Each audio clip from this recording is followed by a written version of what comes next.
Lumbini football एकाडेमीमा आवासीय रूपमा बस्दै आएका खेलाडीहरूले दाङको घोराईमा रहेको आर्मी क्याम्पमा गएर बेला बेलामा फ्रेन्डली म्याच खेल्ने अवसर पाइरहेका हुन्छन्। योभन्दा पहिले यहाँ रणसिंह दलगन आर्मी क्याम्प बसेको थियो र हामी त्यहाँका आर्मी अफिसरहरूसँग एउटा राम्रो सम्बन्धका कारणले गर्दाखेरि बेला बेलामा फ्रेन्डली म्याचहरू खेल्न गइ नै रहन्थ्यौँ। अहिले भने यहाँ नयाँ गण आएको छ, ज्वाला दल गण। मलाई लाग्छ ती पुराना अफिसरहरूले नै हाम्रो बारेमा र लुम्बिनी फुटबल एकाडेमीको बारेमा जानकारी गराएको हुनाले हामीलाई त्यहाँबाट कल आएको थियो र फ्रेन्डली म्याचको लागि निमन्त्रणा गर्नुभएको थियो र हामी बिहानै उठेर हामी आर्मी क्याम्पतिर लाग्यौँ। सबै बच्चाहरू वार्मअप गर्दै थिए, मलाई भने खाजाको लागि अफर गर्नुभएको थियो। अब हामी हाम्रो बच्चाहरूको वार्मअप गरेको भिडियो हेरौँ।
यस्तै खालका मैत्रीपूर्ण खेलहरू हामीले विभिन्न समयमा विभिन्न क्लब, सङ्घ-संस्था र कलेजहरूसँग पनि हामी खेल्दै आइरहेका छौँ।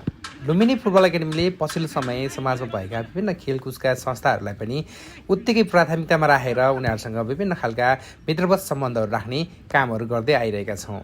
पछिल्लो समय लुम्बिनी फुटबल एकाडेमीमा आवासीय रूपमा बस्ने खेलाडीहरूको लागि यो एउटा राम्रो अवसरको रूपमा पनि हामीले हेरेका छौँ, किनभने विभिन्न खालका मैत्रीपूर्ण खेलहरूले मित्रवत सम्बन्ध कायम सँगसँगै हाम्रा बच्चाहरूको खेल कौशलमा पनि वृद्धि विकास गर्नको लागि ठुलो सहयोग पुग्ने गर्दछ र यस्तो खालका खेलहरू आगामी दिनहरूमा पनि खेलि नै रहनेछौँ। यो अवसरका लागि भने हामी ज्वाला दल गणलाई विशेष धन्यवाद दिन चाहन्छौँ।